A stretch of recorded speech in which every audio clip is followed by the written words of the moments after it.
Hello everyone, मेरा नाम है हिमांशु और आपका स्वागत है आपके अपने चैनल मैथमेटिक्स विद हिमांशु में। तो मैंने ये फैसला किया है कि मैं क्लास 9th के मैथमेटिक्स के सारे टॉपिक्स को वन शॉट में कवर करने वाला हूँ और उसकी एक सेपरेट प्लेलिस्ट बना के मैं अपने चैनल में डालने वाला हूँ। तो किसी भी स्टूडेंट को जिस भी टॉपिक में प्रॉब्लम आ रही है तो वो उस प्लेलिस्ट में जाके उन टॉपिक्स को देख सकते हैं। तो आज का जो टॉपिक मैंने आज की वीडियो में जो टॉपिक मैं कवर कराने जा रहा हूँ वो है नंबर सिस्टम। ठीक है, तो क्लास 8th में आपने नंबर सिस्टम में पढ़ा था जिसमें आपने नेचुरल नंबर को जाना था, होल नंबर्स को जाना था, इंटीजर्स को जाना था। तो हम एक बार उनका क्विक रिकैप करेंगे और उसके बाद हम अपने टॉपिक को शुरू करेंगे। ठीक है, तो आपके नेचुरल नंबर क्या होते हैं? नेचुरल नंबर्स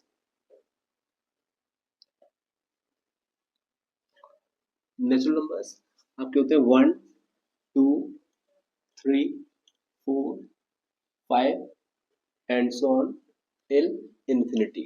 और इसमें ही अगर हम होल नंबर की बात करें,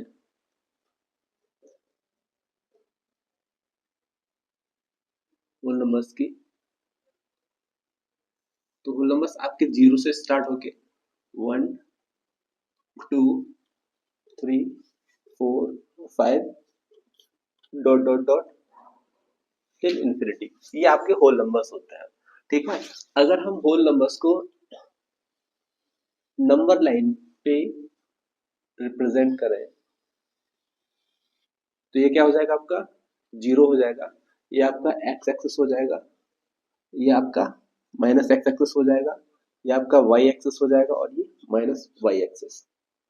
ठीक है, तो ये क्या हो जाएगा आपका 1, 2, 3, 4, 5, 6। अगर हम इस नंबर लाइन पे हमने होल नंबर्स को डिनोट किया है क्योंकि होल नंबर्स आपके 0 से शुरू होते हैं और वो इन्फिनिटी तक जाते हैं। अगर हम इसकी मिरर इमेज लेते हैं, ठीक है, मिरर इमेज फॉर एग्जांपल हमने यहाँ पे कोई एक मिरर रखा हुआ है। ठीक है, जब यहाँ पे हम इस मिरर रख देंगे तो यहाँ पे इसकी एक इमेज बनेगी, बनेगी नहीं बनेगी? ठीक है, ये क्या हो जाएगा आपका -1, -2, -3, -4, -5, -6 एंड -7। इस तरह से अब ये माइनस में क्यों हो जाएगा? क्योंकि ये माइनस एक्स एक्सिस है और माइनस एक्स एक्सिस पे सारे जो नंबर्स होते हैं वो आपके किस में होते हैं? नेगेटिव होते हैं। ठीक है, तो जब हम यहाँ पे एक मिरर लगा देंगे और इस पे वाई एक्सिस पे, तो एक्स एक्सिस की mirror image minus x axis पे बनेगी। ठीक है, तो ये जो माइनस एक्स एक्सिस है और एक्स एक्सिस है, इन दोनों को अगर इंक्लूड कर दिया जाए तो हमको जो नंबर्स मिलते हैं हम उनको इंटीजर्स कहते हैं। ठीक है, तो इंटीजर्स बेसिकली आपके क्या होते हैं?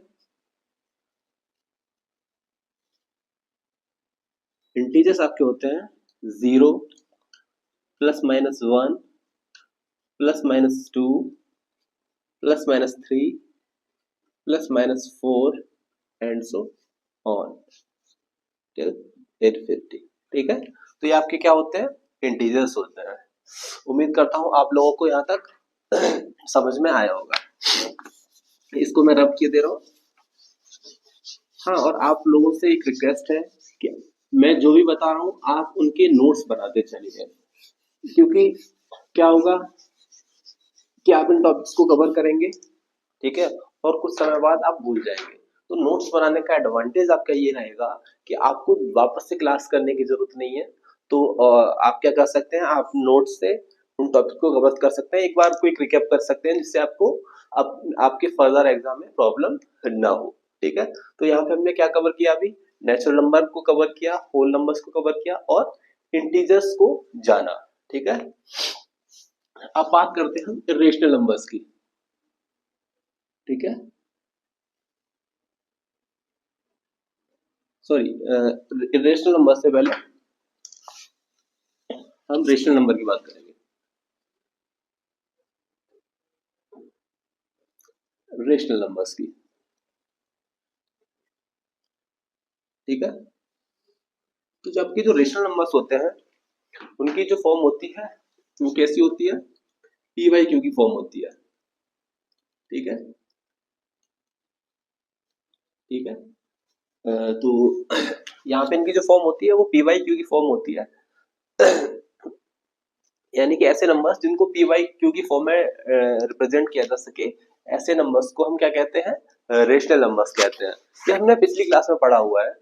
तो अब हम देखेंगे हम रेशनल नंबर्स को नंबर लाइन पे कैसे डिनोट करते हैं या कैसे रिप्रेजेंट करते हैं। ठीक है, तो आपका अगला टॉपिक यही है, how to represent rational number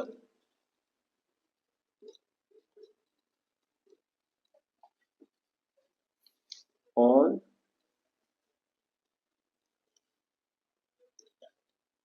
number line.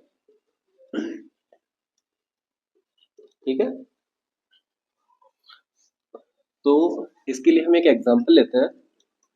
आपका एग्जांपल है -5/3 एंड 5/3।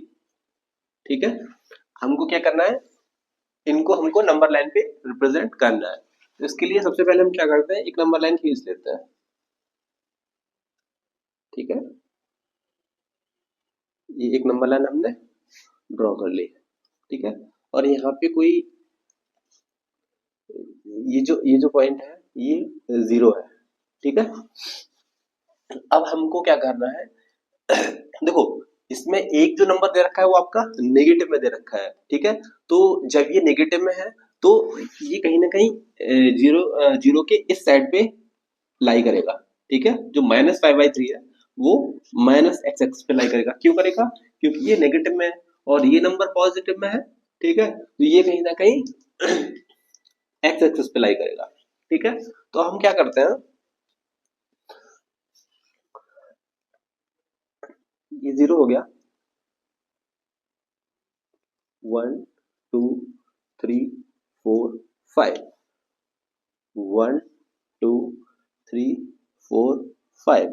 ठीक है, तो ये हो गया आपका ए बी सी डी, और इसको मान लेते हैं हम क्यू, और इसको मानते हैं A dash B dash C dash D dash और पी। ठीक है, अब देखो ये जो डिस्टेंस हमने ली है, ठीक है, यहाँ पे ओ ए सॉरी 0 और ए की जो बीच की डिस्टेंस है वो कितना है, 1/3 है। तो ये कितना हो जाएगा, 1/3। ठीक है, और ये वाला पॉइंट कितना हो जाएगा, 2/3। ये 4/3, ये हो जाएगा 3/3। ठीक है, ये हो जाएगा 4/3 और ये वाला पॉइंट क्यों हो जाएगा आपका 5/3। इसी तरह से ये क्या हो जाएगा, -1/3, सॉरी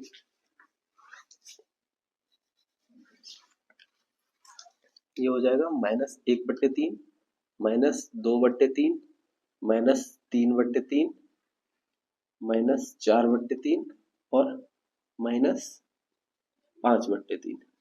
तो देखो आप देख पा रहे होंगे कि यहाँ पे जो पॉइंट P और Q है, ठीक है, वो किसको डिनोट कर रहे हैं, वो आपको कर रहे हैं -5/3 और 5/3 को। तो हम यहाँ पे नोट में लिख सकते हैं P and Q are denoting -5/3 and 5/3 respectively.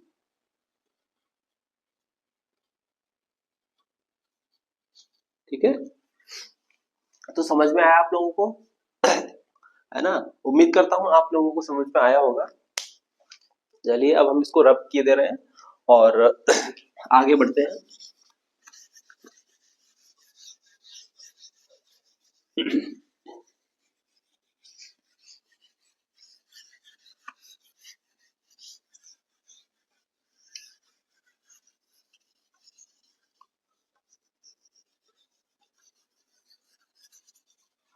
जितना मैं आपको जितना मैं आपको कवर करा दे रहा हूँ इस क्लास में, अगर आप उतना कवर कर लेंगे, या मैं आपसे प्रॉमिस करता हूँ कि इससे ज्यादा इसके बाद आपको सिर्फ और सिर्फ जो आपके बुक्स में क्वेश्चंस है वो लगाने की जरूरत है, और उन क्वेश्चंस को लगाने में भी आपको कोई प्रॉब्लम नहीं होगी, और इसके अलावा आपको कहीं से कुछ भी नहीं पढ़ना है। और मैं दावा कर सकता हूँ आप इतना पढ़ के आप 100 में से 95 मार्क्स इजीली ला सकते हो। समझ रहे हैं आप? तो इस क्लास को आप बहुत अच्छे से प्रिपेयर करिएगा, ठीक है? तो अब हम अगले टॉपिक की तरफ बढ़ेंगे। सॉरी, आगे बढ़ेंगे अब हम, ठीक है? अब हमको क्या करना है, अब हम सीखेंगे कि हम किन्हीं दो नंबर्स के बीच में रेशनल नंबर कैसे निकालेंगे, ठीक है? तो सबसे पहले बात करते हैं कि किन्हीं भी दो रेशनल नंबर्स के बीच में कितने रेशनल नंबर्स हो सकते हैं, ठीक है? तो सबसे पहले यहाँ पे मेन बात ये है कि किन्हीं भी दो नंबर्स के बीच में इनफाइनाइट रेशनल नंबर्स हो सकते हैं, ठीक है? यहाँ पे आप नोट करके लिख लीजिएगा, देयर एग्जिस्ट्स इनफाइनाइट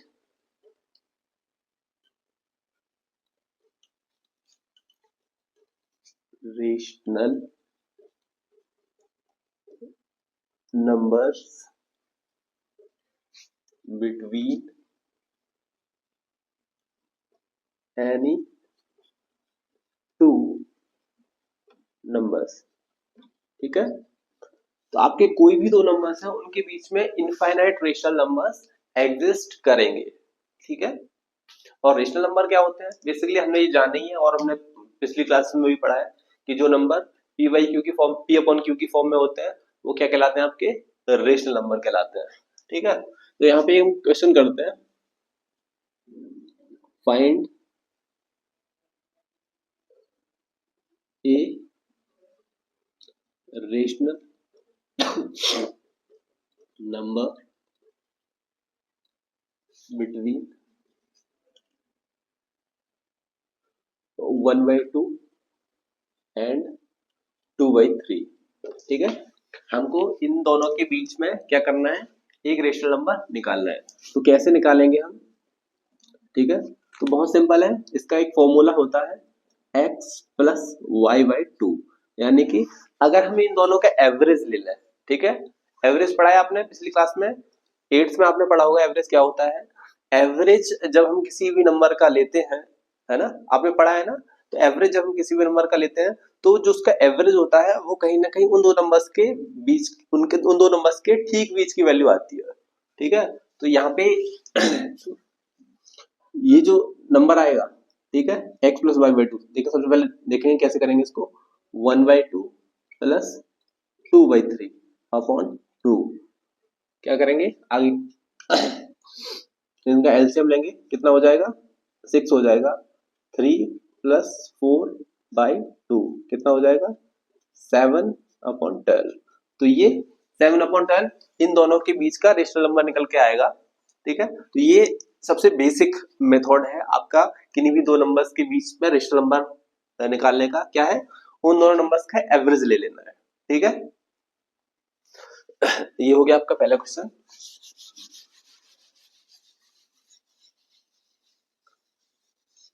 अब एक और क्वेश्चन देखते हैं, फाइंड, अब एक नहीं हम 3 रेशनल नंबर निकालेंगे बिटवीन 4/5 एंड 7/16, ठीक है? 60 नहीं, थोड़ा सा इजियर वैल्यू लेते हैं, कैलकुलेट करने में आसान रहेगा, 7/3, ठीक है? तो सॉल्यूशन इसका क्या हो जाएगा, फर्स्ट रेशनल नंबर क्या हो जाएगा आपका, ठीक है, 4/5 प्लस 7/3 अपॉन 2, ठीक है? इसको सॉल्व करेंगे, 12 प्लस 5 7 जा 35 और एलसीएम कितना हो जाएगा 15 अपॉन 2, ठीक है, तो ये कितना हो जाएगा 47/30 हो जाएगा। ठीक है, तो एक रेशनल नंबर आया 47/30। अब देखो यहाँ पे समझने वाली बात है, जैसे ये कोई नंबर है, ठीक है, यहाँ पे ये क्या है 4/5 आपका है कहीं, ठीक है, और यहाँ पे है 7/3। ठीक है, ध्यान से समझना इसका इस पॉइंट को। अगर उन दोनों के बीच में कोई भी रेशनल नंबर 47/30 है, ठीक है, मान लो यहाँ पे कहीं एग्जिस्ट करता है 47/3, ठीक है, अगर हम इन दोनों के बीच का रेशनल नंबर निकाल लें, ठीक है, किसके बीच का, इन दोनों के बीच का रेशनल नंबर निकाल लें, तो वो भी कहीं ना कहीं 4/5 और 7/3 के बीच में एग्जिस्ट करेगा ना। ठीक है, समझते हैं कैसे, क्योंकि बेसिकली क्या है 4/5 और 7/3 के बीच की जो रेंज है वो कितनी है, इतनी है। ठीक है, हमने क्या किया, हमने इन दोनों के बीच का एक रेशनल नंबर निकाला जो कि क्या है 47/3। ठीक है, तो 47/3 और 7/3 के बीच की रेंज कितनी हुई, ये इतनी हुई। ठीक है, तो अगर इन दोनों के बीच अगर हम कोई रेशनल नंबर निकालेंगे तो वो इस रेंज में ही तो निकलेगा ना, इस रेंज में निकलेगा। और ये रेंज भी किसके बीच की है 4/5 और 7/3 के बीच की। ठीक है, तो हम दूसरा नंबर कैसे निकाल सकते हैं, सेकेंड नंबर हम कैसे निकालेंगे, इन दोनों के बीच का रेशनल नंबर निकाल लेते हैं 47/3 प्लस 7/3 अपॉन 2। ठीक है, ये कितना हो जाएगा 50/3 अपॉन 2 इक्वल टू कितना हो जाएगा,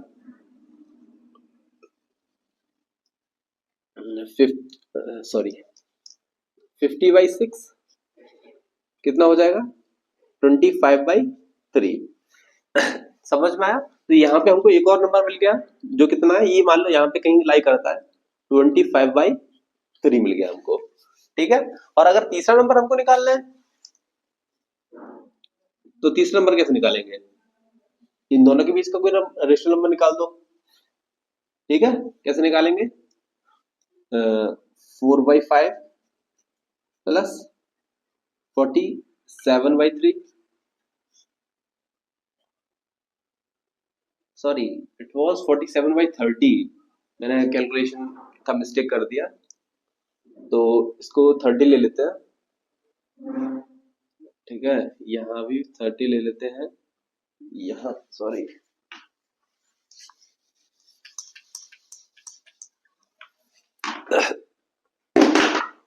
कितना हो जाएगा 47 plus 70 upon 30 upon 2 which is 7। ठीक है 60 117 अपॉन 60, तो ये नंबर क्या निकल के आएगा 117 अपॉन 60।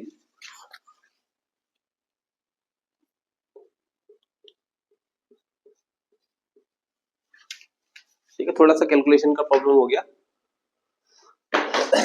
अब हम क्या करते हैं, इन दोनों के बीच का नंबर निकालेंगे, क्या आएगा 2, कैसे इसका एलसीएम लेंगे 12 प्लस 5 7 जा 35 23 अपॉन ये 30 आ जाएगा। ठीक है, हाँ ठीक है, ये 30 आ जाएगा, तो कितना आ जाएगा 74247 अपॉन 30, तो ये दूसरा नंबर निकल के आ जाएगा।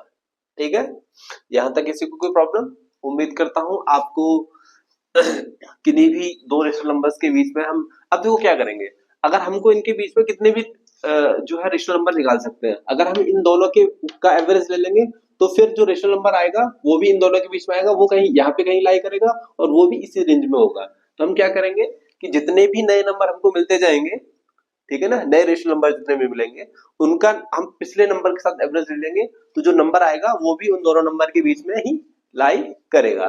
ठीक है, तो चलिए हम आगे बढ़ते हैं।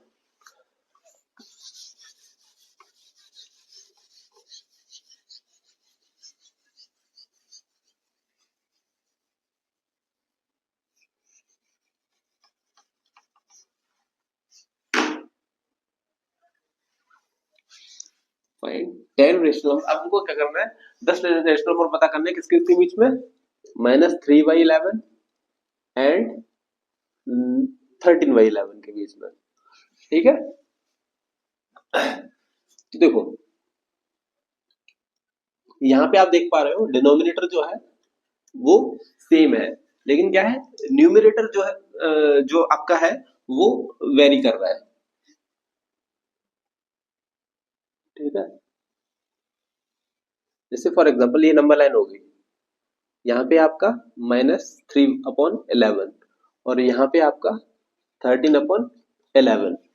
तो अगर हम डिनोमिनेटर सेम रखते हुए, ठीक है, डिनोमिनेटर सेम रखते हुए इन दोनों डिजिट्स के बीच के नंबर ले, यानी कि -3 और 13 के बीच के नंबर ले, तो वो भी क्या नंबर लाइन पे इन दोनों के बीच लाई करेंगे। हाँ तो बिल्कुल करेंगे। ठीक है, तो इन दोनों के बीच के 10 रेशनल नंबर क्या हो जाएंगे, सॉल्यूशन लेंगे क्या हो जाएंगे, -2/11। क्या ये इन दोनों के बीच में लाई करेगा, बिल्कुल लाई करेगा। -1/11, ठीक है, 0/11 तो होगा नहीं। ठीक है, तो 1/11, 2/11, 3/11, 4/11, 5/11, 6/11, कितना हुआ, 1 2 3 4 5 6 7 8, 7/11 और 8/11। तो ये नंबर्स क्या करेंगे आपके, इन दोनों रेशनल नंबर्स के बीच में ही लाई करेंगे। ठीक है, एक और क्वेश्चन देखते हैं।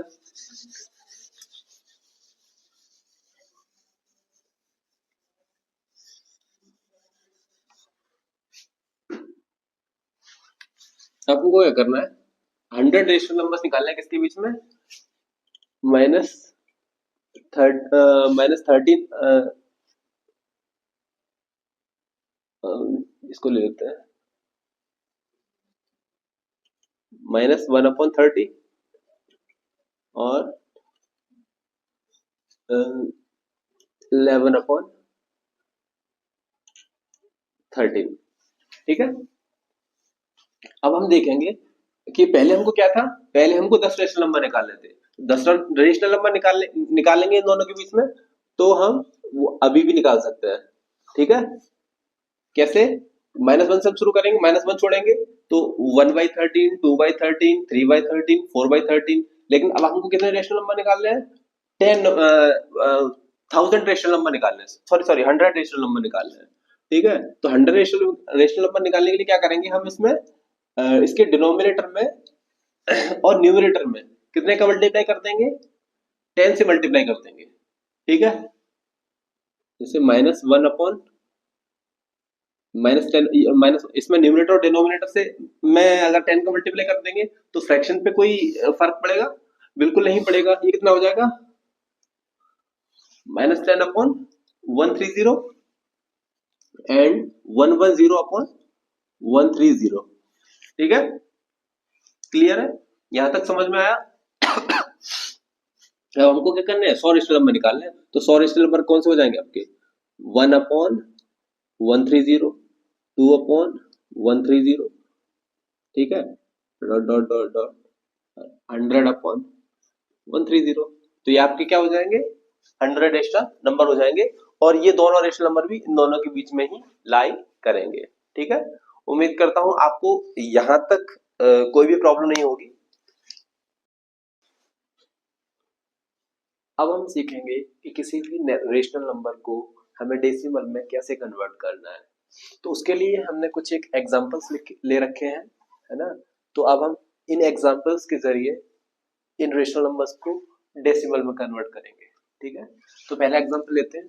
तो इसको डेसिमल में कन्वर्ट करने के लिए हम सिंपल डिवाइड करते हैं। ठीक है, तो ये क्या है, 7/8।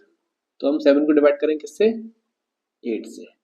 डिवाइड कीजिएगा, दशमलव लगाएंगे, 0 आएगा, 8 8 जा 64, रिमाइंडर कितना 6, 0 आया, 8 7 जा 56, रिमाइंडर कितना 4, 0 आएगा, 8 5 जा 40, तो रिमाइंडर यहाँ पे कितना आया 0। तो ये पूरी तरह से टर्मिनेट हो गया। तो 7/8 की वैल्यू कितनी आई? 0.875। ठीक है, समझ में आया? अब हम बात करते हैं 1/3 की।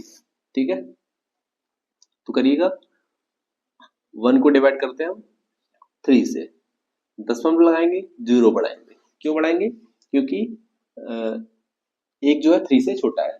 ठीक है, तो 3 3 जा 9, रिमाइंडर कितना? 1, फिर 0 लगाएंगे, 3 3 जा 9, 1 रिमाइंडर, फिर 0 लगाएंगे, 3 3 जा 9, 1 आएगा। ठीक है, तो इस तरह से ये जो प्रोसेस है वो रिपीटेटिव वे में चलने लगेगी। कहने का मतलब ये है कि 1 बचता जाएगा और फिर 0 लाएंगे, फिर 3 3 जा 9, तो 3 आता ही चला जाएगा। तो ये 3 कितने बार आएगा? इनफाइनाइट टर्म्स तक। तो जब 3 इनफाइनाइट टर्म्स तक आएगा तो ऐसी कोई भी सीरीज बन जाती है जिसमें जो डिजिट्स हैं आपके रिपीट होने लगे, तो ऐसी कंडीशन में हम उस डिजिट पे बार लगा देते हैं। ठीक है, तो बार लगाने का मतलब ये है कि वो डिजिट जो है वो रिपीट होगा इंफिनिटी तक। तो हम इसको क्या लिखेंगे? 3 बार, क्योंकि इसमें 3 क्या हो रहा है? रिपीट हो रहा है। तो क्या लिखेंगे? 0.3 बार। ठीक है, आगे देखिए, 2 को हम डिवाइड करेंगे किससे? 11 से, दशमलव लगाएंगे, 0 बढ़ाएंगे, 11 1 जा 11, रिमाइंडर 9, 0 आएगा, 11 8 जा 88, रिमाइंडर 2, 0 लगाएंगे, 11 1 जा 11, 9, 0 बढ़ाएंगे, 8 जा 88, फिर रिमाइंडर कितना आ गया? 2 आ गया। तो यहाँ पे देखो 1818 ये आपस में क्या करने लगा? रिपीट करने लग गया। ठीक है, ये इनफाइनाइट तक रिपीट करेगा। तो पिछले वाले क्वेश्चन में क्या था? 3 रिपीट कर रहा था, इस बार क्या रिपीट कर रहा है? 1818 रिपीट कर रहा है। तो इस बार पहले एक डिजिट रिपीट कर रहा था और इस बार 2 डिजिट रिपीट कर रहे हैं। तो इस बार हम बार भी कितने डिजिट्स के ऊपर लगाएंगे? 2 डिजिट के ऊपर। तो इसको क्या लिखेंगे? 0.18 बार। ठीक है, तो इसका आंसर क्या आ जाएगा? 0.18 बार। ठीक है, समझ में आया? चलिए आगे बढ़ते हैं, इसको मैं इरेज कर देता हूं। अब हम क्या सीखेंगे? अभी हमने क्या किया? डेसिमल्स को किस में कन्वर्ट किया? सॉरी, रेशनल नंबर को कन्वर्ट किया डेसिमल में। अब हम क्या करेंगे? डेसिमल को कन्वर्ट करेंगे किस में? रेशनल नंबर में।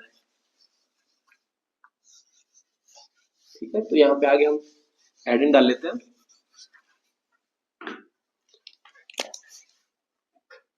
कन्वर्जन ऑफ decimals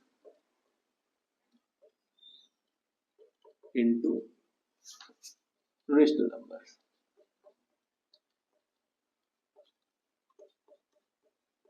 ठीक है,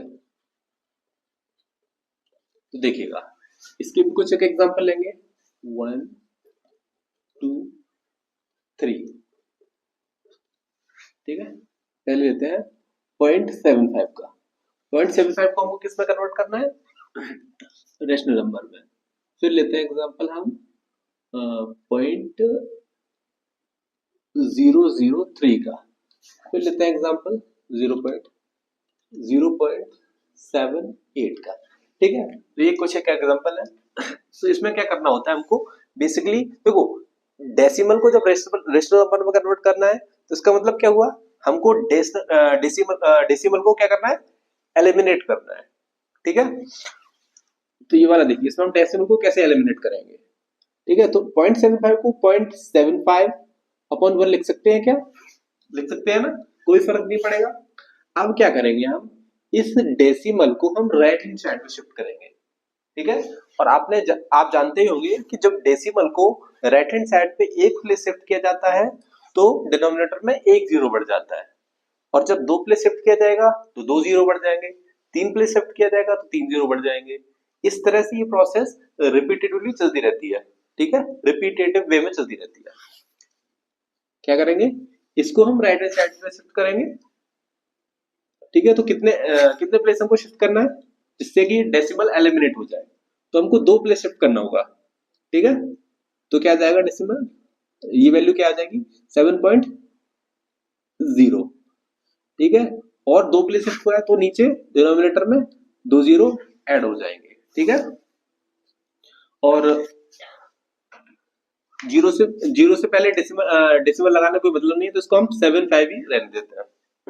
डिवाइड करेंगे 25 से, 25 3 जा 75, 25 4 जा 100, तो ये कितना आ गया 3/4, ठीक है। आगे देखते हैं, सेम चीज हमें जो हमने इस क्वेश्चन में करी थी वही चीज हमें इस क्वेश्चन में भी करनी है। क्या करना है 0.003 अपॉन 1, ठीक है। अब इसमें हमें क्या करना है, डेसिमल को राइट हैंड साइड पे शिफ्ट करना है। कितने प्लेस करना है 1 2 3, 3 प्लेस शिफ्ट करना है। जब हम 3 प्लेस शिफ्ट करेंगे तो कितना जीरो आएगा डिनोमिनेटर में 1 2 3, 3 जीरो आ जाएगा। तो ये क्या हो जाएगा आपका फाइनल आंसर। अगला देखते हैं 0.78 अपॉन 1 लिखते हैं इसको। अब क्या करते हैं हम डेसिमल को राइट हैंड साइड पे शिफ्ट, 78 अपॉन 100, ठीक है। दो प्लेस शिफ्ट किया है तो 2 जीरो बढ़ेंगे, कितना हो जाएगा 2 3 जा 6 एंड 2 9 जा 39 अपॉन 50 जो है इसका फाइनल आंसर हो जाएगा, ठीक है। समझ में आया है ना। तो उम्मीद करता हूं यहां तक सबको समझ में आ रहा होगा, और अगर किसी का भी कोई भी डाउट है तो वो मुझे कमेंट सेक्शन में लिख सकता है। चलिए ठीक है, मैं इसको इरेज कर दे रहा हूं। तो देखिए अभी तक हमने बात की रेशनल नंबर्स की, ठीक है। हमने क्या करना सीखा, कोई भी नंबर अगर रेशनल नंबर है तो उसको डेसिमल में कैसे कन्वर्ट करेंगे, और कोई भी नंबर अगर डेसिमल में है तो उसको रेशनल नंबर में कैसे कन्वर्ट करेंगे, ठीक है। अब हम बात कर लेते हैं इरेशनल नंबर की। तो उम्मीद करता हूं आपको इरेशनल नंबर तो कम से कम पता होगा क्या होता है, और जिसको नहीं पता है उनको मैं बता दे रहा हूं। इरेशनल नंबर्स वो नंबर्स होते हैं जो पी वाई क्यू की फॉर्म में नहीं लिखे जा सकते हैं, ठीक है। तो आप सोचेंगे कि ऐसे कौन से नंबर है जो पी वाई क्यू की फॉर्म में नहीं लिखे जा सकते। ऐसा कोई भी नंबर जो अंडर रूट में लिखा हुआ है लेकिन वो परफेक्ट स्क्वायर नहीं है, तो वो नंबर आपका क्या हो जाएगा इरेशनल नंबर हो जाएगा। जैसे थोड़ा सा बता देता हूं आपको, रेशनल नंबर, ठीक है, इनकी जो फॉर्म होती है ये पी वाई क्यू की फॉर्म नहीं होती है, और इसके एग्जांपल्स आपके होते हैं √2, √3, √5, √6, पाई, ठीक है। ये क्या होते हैं आपके इरेशनल नंबर, ठीक है। अब पाई की एक्चुअल वैल्यू से कंफ्यूज मत होना, पाई की एक्चुअल वैल्यू जो होती है वो नॉन टर्मिनेटिंग होती है, ठीक है। थ्री के बाद पॉइंट में डिजिट्स आते ही जाते हैं, ठीक है, इनफाइनाइट डिजिट होते हैं। लेकिन जो आप पढ़ते होंगे आप सोच रहे होंगे कि पाई की वैल्यू जो होती है वो 22/7 होती है, लेकिन ये जो पाई की वैल्यू होती है वो अप्रोक्सीमेट वैल्यू होती है, एग्जैक्ट वैल्यू नहीं होती है, ठीक है। तो अगर आपसे कोई पूछे कि 22/7 क्या है तो वो तो आपका रेशनल नंबर हो जाएगा, लेकिन अगर पाई पूछे तो पाई आपका हमेशा क्या होता है रेशनल नंबर। तो यहाँ पे कंफ्यूज नहीं होना है, ठीक है। इसको मैं इरेज कर दे रहा हूं, ठीक है। तो उम्मीद करता हूं आपको रेशनल नंबर समझ में आया होगा। आपका एक क्वेश्चन आता है,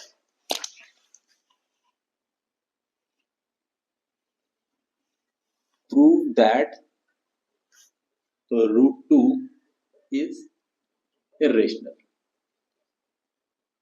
ठीक है। आपको ये प्रूफ करना है कि जो √2 है वो इरेशनल है। वैसे आप इसको ट्रेडिशनल मेथड से क्या कर सकते हैं, इसका जो है स्क्वायर रूट निकालेंगे। तो जब स्क्वायर रूट निकालेंगे तो आप देखेंगे कि इसकी वैल्यू 4.414 इस तरह से कुछ आती जाती है, लेकिन इसके ये जो है नॉन टर्मिनेटिंग होता है, ठीक है। आप एग्जैक्ट वैल्यू नहीं निकाल सकते क्योंकि पॉइंट के बाद जो है डिजिट्स आते जाते हैं, बढ़ते ही चले जाते हैं, ठीक है। और दूसरा तरीका वो है जिससे मैं आपको ये क्वेश्चन कराने वाला हूँ। पहला तो ट्रेडिशनल तरीका है, आप जैसे कर सकते हैं, ठीक है, वो आप खुद ही कर सकते हैं। दूसरा तरीका क्या है वो मैं आपको बताता हूँ, ठीक है। इसको सॉल्व करेंगे हम, ठीक है। तो हम क्या करते हैं, हम इनिशियली ये मान लेते हैं जो √2 है वो रेशनल नंबर है, ठीक है। और उसके बाद क्या होगा, हम देखेंगे कि ये रेशनल नंबर की कंडीशंस को फुलफिल नहीं कर रहा है, तो उससे क्या प्रूफ हो जाएगा कि ये इरेशनल नंबर है। ठीक है, तो हम अज्यूम करते हैं लेट √2 इज p/q। ठीक है, हमने अज्यूम किया है। ठीक है, where p and q have no common factor। ठीक है, and q is not equal to 0। ठीक है, इन दोनों में कोई कॉमन फैक्टर नहीं है, ये हमने अज्यूम किया है। ठीक है, तो अब हम क्या करेंगे, इसका स्क्वायर कर देंगे। तो जब स्क्वायर करेंगे तो क्या आ जाएगा, √2 का स्क्वायर 2 आ जाएगा, p square upon q square ये आ जाएगा। तो यहां से p स्क्वायर की वैल्यू कितनी आ जाएगी, 2q स्क्वायर। ठीक है, और यहाँ पे p क्या होगा, where p is even.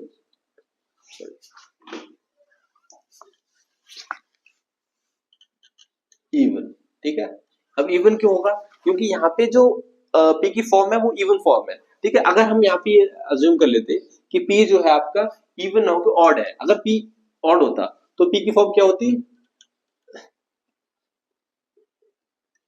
2m plus 1 where m is the element of z। यहाँ पे ये z जो है वो होल नंबर्स को रिप्रेजेंट करता है। ठीक है, तो p स्क्वायर क्या हो जाता है आपका 4m square plus 1 plus 4m। ठीक है, तो अगर अगर ये नेगेटिव नंबर होता, सॉरी ये ऑड नंबर होता, तो ऑड नंबर में ये इस तरह के फॉर्म बनाता। ठीक है, ये इस तरह की फॉर्म बनाता, कौन सी फॉर्म बनाता, 4m square plus 1 plus 4m। लेकिन यहाँ पे इसकी कौन सी फॉर्म बन रही है, 2q स्क्वायर। तो इससे क्या साबित होता है कि ये ऑर्डर होगी क्या है, ये इवन नंबर है। ठीक, तो हम इसको क्या करेंगे, इक्वेशन 1 दे देंगे। ठीक है, तो जब p इवन नंबर है तो हम क्या अज्यूम करेंगे, let p is equal to 2m, where m क्या है, where m is an integer. ठीक है, m इंटीजर है, तो अगर p इवन है तो 1 की अगर m की वैल्यू 1 रखेंगे तो 2 हो जाएगा, m की वैल्यू 2 रखेंगे तो ये 4 हो जाएगा, 3 रखेंगे तो ये 6 हो जाएगा। ठीक है, तो यहां से p स्क्वायर कितना आ जाएगा, 4m स्क्वायर के बराबर। ठीक है, अब ये क्या करेंगे, इसको इक्वेशन 2 दे देंगे। ठीक है, तो यहाँ पे देखो p स्क्वायर की वैल्यू है, यहाँ भी p स्क्वायर की वैल्यू है। ठीक है, तो बाई 1 एंड 2, 1 एंड 2 से हमको क्या मिलेगा, दोनों p स्क्वायर की वैल्यू को इकट्ठ कर देंगे तो क्या हो जाएगा, 2q square is equal to हो जाएगा 4m स्क्वायर के, और q square is equal to क्या आ जाएगा, 2m स्क्वायर के। अब यहां से देखो q भी क्या हो जाएगा, q भी इवन हो जाएगा। क्यों हो जाएगा, देखो इस वाली कंडीशन को फुलफिल करेगा ये, है ना, क्योंकि ये भी देखो है ना, मैच कर रहे हैं ना, दोनों ही जो है वो क्या होंगे, इवन नंबर होंगे, और इन दोनों कॉमन फैक्टर क्या निकल के आ जाएगा, 2 निकल के आ जाएगा। ठीक है, तो अब जब इन दोनों का ही कॉमन फैक्टर 2 निकल के आ जाएगा, इसका मतलब ये है ये दोनों जो है रेशनल नंबर की कंडीशन को इरेशनल नंबर की कंडीशन को सेटिस्फाई नहीं करते हैं। सॉरी, मैं उल्टा बोल गया, तो इसका मतलब ये हो जाएगा कि ये दोनों ही जो है वो रेशनल नंबर की कंडीशन को सेटिस्फाई नहीं करते हैं। इसका मतलब क्या होगा, ये दोनों क्या होंगे, इरेशनल नंबर, ये जो है p/q की फॉर्म नहीं बनाएंगे, माफ कीजिएगा। Hence √2 will not be irrational, sorry rational.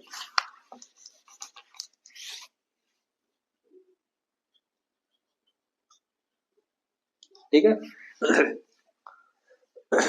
चलिए इसको मैं रब कर दे रहा हूँ, और जिसको नोट डाउन करना है वो नोट डाउन कर सकता है।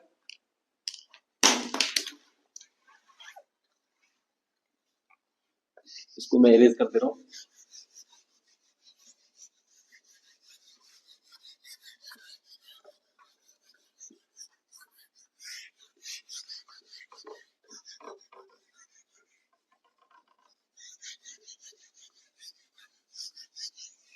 ठीक है, अब हम क्या करेंगे, हम कुछ एक थ्योरम्स पढ़ेंगे। ठीक है, हम कुछ एक थ्योरम्स पढ़ेंगे जो आपके रिलेटेड किससे है,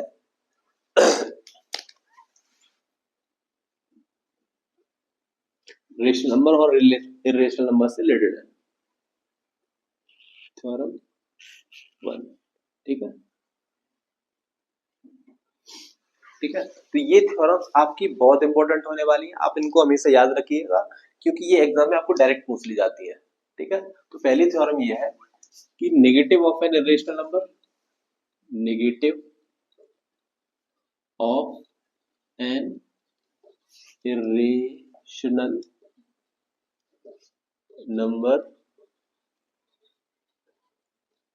will also be negative। ठीक है, अगर कोई रेशनल नंबर दे रखा है आपको तो उसका नेगेटिव भी रेशनल ही होगा, जैसे -√2, -√3, -√5, ये सब क्या होंगे आपके इरेशनल नंबर।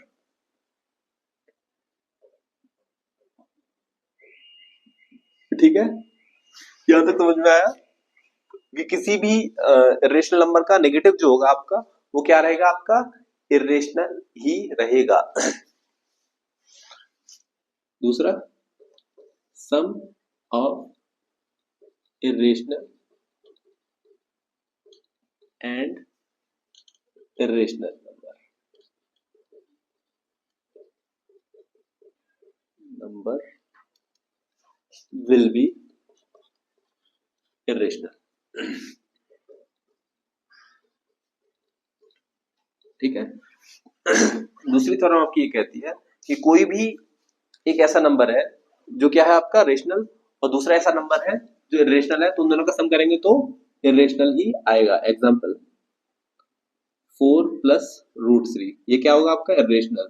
7 प्लस √5, ये क्या होगा आपका इरेशनल। ठीक है, यहां तक समझ में आ रहा है, कोई कंफ्यूजन नहीं है। चलिए आगे बढ़ते हैं।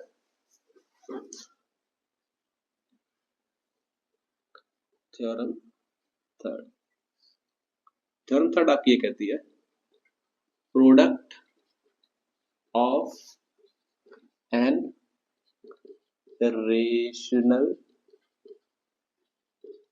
Number and rational number will be rational. ठीक है, जैसे 4 इंटू √2, तो ये आपका क्या हो जाएगा 4√2, ये क्या होगा आपका इरेशनल। 7 इंटू √3 क्या हो जाएगा 7√3, ये क्या होगा आपका इरेशनल होगा। आगे बढ़ते हैं।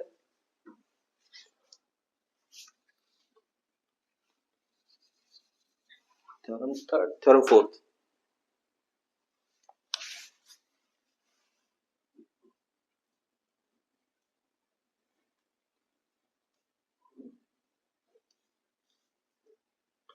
लिखेंगे सम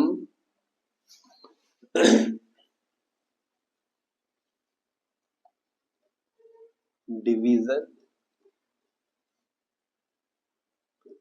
सॉरी दूसरी तरह से इसको लिखते हैं, it is not compulsory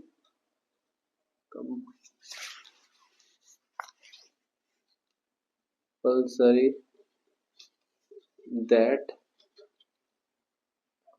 some division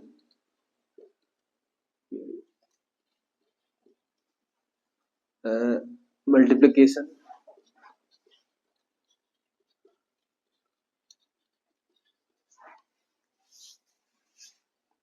or subtraction of two irrational numbers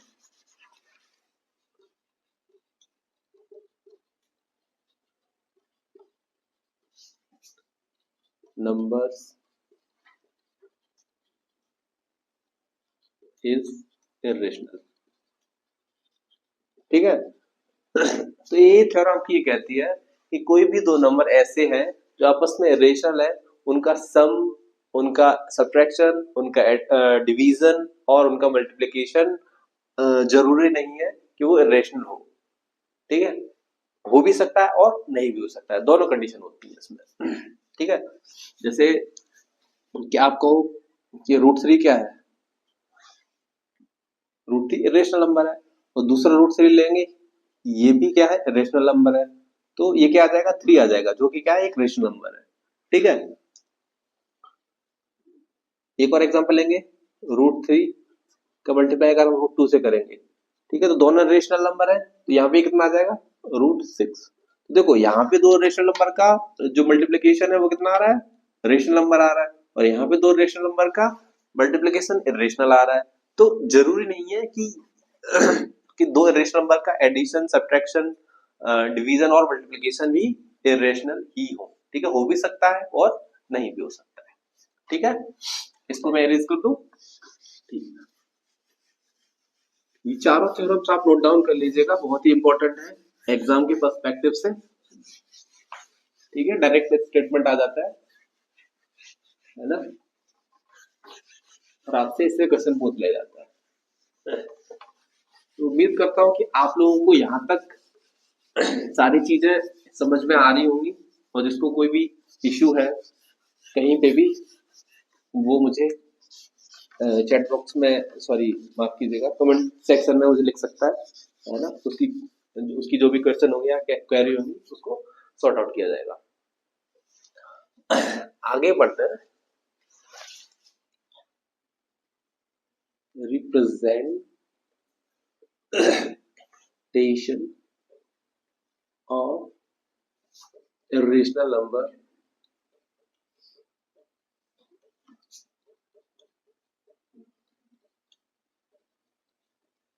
on number line.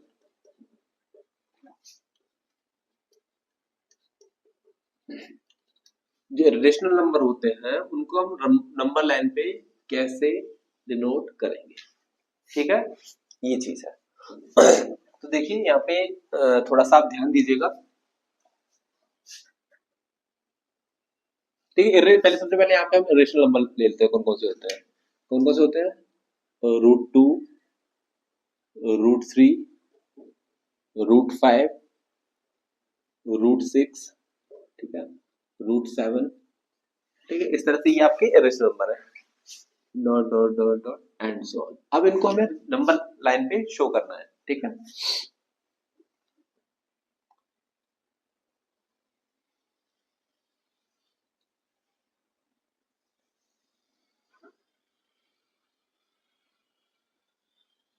ये हमने नंबर लाइन ले ली। ठीक है, ये आपका 0, 1, 2, 3, 4, 5, यह है पॉजिटिव एक्स एक्सिस और ये है वाई एक्सिस। ठीक है, यहाँ पे हम ले लेते हैं 1 क्योंकि हमें 1 की ही जरूरत पड़ेगी यहाँ पे। तो अब क्या करते हैं, यहाँ पे देखिए ये वाली जो डिस्टेंस है वो कितनी होगी, 1 यूनिट, और ये वाली डिस्टेंस जो है वो कितनी होगी,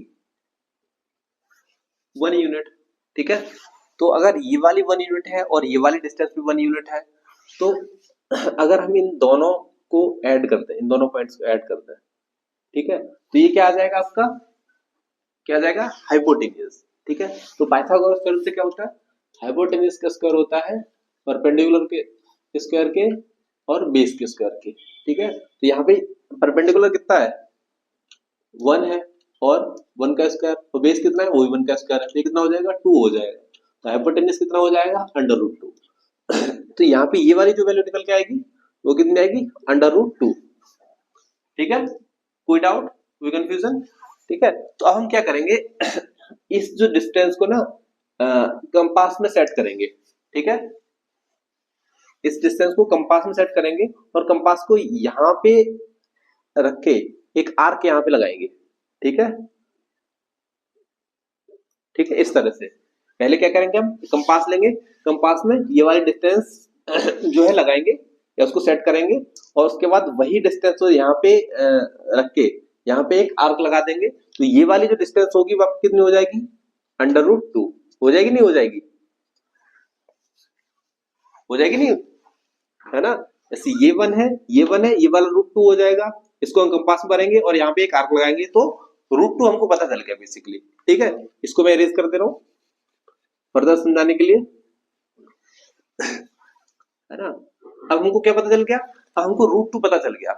ठीक है, हमको 1 पहले से पता है, ये तो बन ही रहेगा ऊपर, तो हम क्या करेंगे, एक लाइन ड्रॉ कर लेंगे। ठीक है, और ये लाइन कहां से निकलेगी, √2 से होकर निकलेगी, क्योंकि ये वाला पॉइंट जो है वो √2 हो जाएगा। ठीक है, ये वाली जो डिस्टेंस है वो √2 हो जाएगी, ये वाली 1 है, तो यहां पे अगर इस लाइन को एक परपेंडिकुलर ड्रॉ करेंगे तो 2 से होके जाएगा, और एक परपेंडिकुलर जो y एक्सिस के 1 से होके जाएगा। ठीक है, तो ये क्या हो जाएगा आपका √2, ये √2 हो गया, और इसका हाइपोटेन्यूज हम यहाँ से ड्रॉ कर लेंगे इस तरह से। तो देखो ये क्या हो गया √2, ये क्या हो गया 1। ठीक है, ये √2 हो जाएगा, ये 1 हो जाएगा, तो ये वाली डिस्टेंस कितनी हो जाएगी √3, किससे, पाइथागोरस थ्योरम से। पाइथागोरस थ्योरम क्या है, वही हाइपोटेन्यूज। तो इसमें यहाँ पे जो है बेस जो परपेंडिकुलर जो है वो 1 ही रहेगा, और जो बेस रहेगा वो √2 का स्क्वायर हो जाएगा, क्योंकि यहाँ पे बेस जो है ये वाला है। ठीक है, तो हम यहाँ से निकाल लेंगे, तो हाइपोटेन्यूज कितना निकल के आ जाएगा, हाइपोटेन्यूज का स्क्वायर, सॉरी हाइपोटेन्यूज का स्क्वायर ये हो जाएगा, तो यहाँ से हाइपोटेन्यूज कितना निकल के आ जाएगा, 1 + 2 हो जाएगा, तो हाइपोटेन्यूज निकल के आ जाएगा √3। ठीक है, तो हमको ये वाली डिस्टेंस जो है वो √3 पता चल जाएगी, है ना, ये वाली डिस्टेंस √3 हो जाएगी। फिर हम क्या करेंगे, यहाँ पे कंपास में ये √3 डिस्टेंस सेट करेंगे और यहाँ पे एक आर्क लगा देंगे। ठीक है, तो ये √3 कहीं यहाँ पे निकल के आएगी। ठीक है, इसी तरह से हम √2 √3 √4 सॉरी √4 तो नहीं, वो तो डायरेक्ट हो जाएगा, है ना, 2 हो जाएगा वो तो, फिर √5 √6, है ना, √7, इस तरह से हम इनफाइनाइट तक जा सकते हैं। ठीक है, बाय यूजिंग दिस मेथड।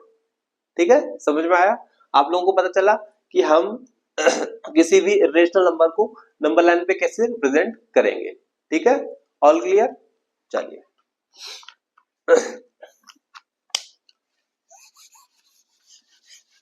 तो ये आपका इस टॉपिक का लास्ट टॉपिक था इस चैप्टर का, और उम्मीद करता हूं आपको समझ में आया होगा।